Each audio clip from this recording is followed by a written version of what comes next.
এই গরমে খুব কম তেল মশলা দিয়ে পাবদা মাছ কী করে করি আমি সেটাই তোমাদের সাথে আজকে শেয়ার করব।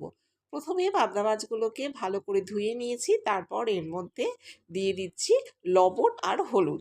লবণ আর হলুদ মাখিয়ে একটু কিছুক্ষণ রেখে দেব। এবার কড়াইতে বসে গ্যাসে কড়াই বসিয়ে দিয়ে তার মধ্যে তেল দিয়ে দিয়েছি।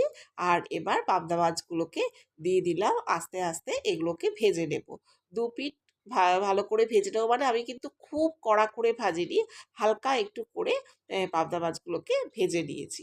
সর্ষে পোস্ত দিয়ে তো সবাই খায়, তবে আমি আজকে যেরকমভাবে তোমাদের সঙ্গে এই রেসিপিটা শেয়ার করব, এই তীব্র গরমে তোমরা একবার খেয়ে দেখো, খুব ভালো লাগবে। অবশ্যই পাবদা মাছ সর্ষে দিয়ে বেশি ভালো লাগে, তবে এটা দিয়ে একবার করে দেখো।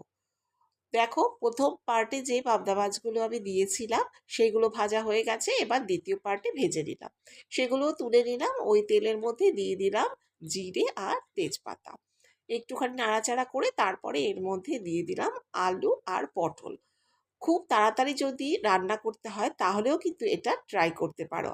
আর তোমরা জানোই আমার হাজবেন্ড খুব সকালে অফিস যায়, তো আমি সকালে কিন্তু তাড়াহুড়ো করে এই রান্নাটা করলাম, বেশ ভালো হয়েছিল খেতে। আলু আর পটলকে বেশ ভালো করে নাড়াচাড়া করে দিলাম আর ভালো করে একটু ভেজে নিলাম। এরপর এর মধ্যে দিয়ে দিলাম টমেটো। টমেটোটাকেও এর মধ্যে ভালো করে নাড়াচাড়া করলাম যতক্ষণ না পর্যন্ত টমেটোটা নরম হয়। টমেটো যেই নরম হলো, অল্প নরম হওয়ার পর এর মধ্যে দিলাম লবণ, হলুদ, কাঁচা লঙ্কা, জাস্ট মাঝখান দিয়ে চিড়ে দিয়েছি, আর দিলাম জিরে। তোমরা এখানে একটু ধনেও ইউজ করতে পারো।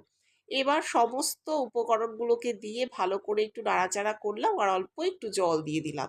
দিয়ে আবার বেশ ভালো করে কষিয়ে নেব, যাতে মশলার কাঁচা গন্ধটা চলে যায় আর টমেটোর কাঁচা গন্ধটাও যেন চলে যায়। দেখো, এখানে বেশ ভালো করে কষিয়ে নিচ্ছি যতক্ষণ না পর্যন্ত তেলটা রিলিজ হবে, ততক্ষণ পর্যন্ত বেশ ভালো করে আমি কষিয়ে নেব।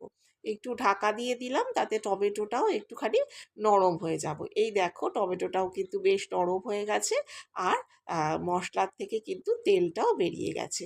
এবার দিয়ে দিলাম ফাইনালি জল, হালকা পাতলা এই গরমে এইভাবে একবার মাছটা করে দেখো। এবার ঢাকা দিয়ে দিলাম, কিছুক্ষণ রাখবো। যেই জলটা ফুটে উঠবে এর মধ্যে মাছগুলো ঢেলে দিলাম, দিয়ে একটু কিছুক্ষণ ফুটতে দেবো আবার অল্প, 3-4 2-3 মিনিটের মতো দিয়ে ঢাকা দেব। তারপর যদি ধনেপাতা থাকে ধনেপাতা দিতে পারো, আমার ছিল না তাই দিইনি। ব্যাস, আমার পাবদা মাছ একদম রেডি। কেমন লাগলো জানাবে কমেন্ট করে। টাটা।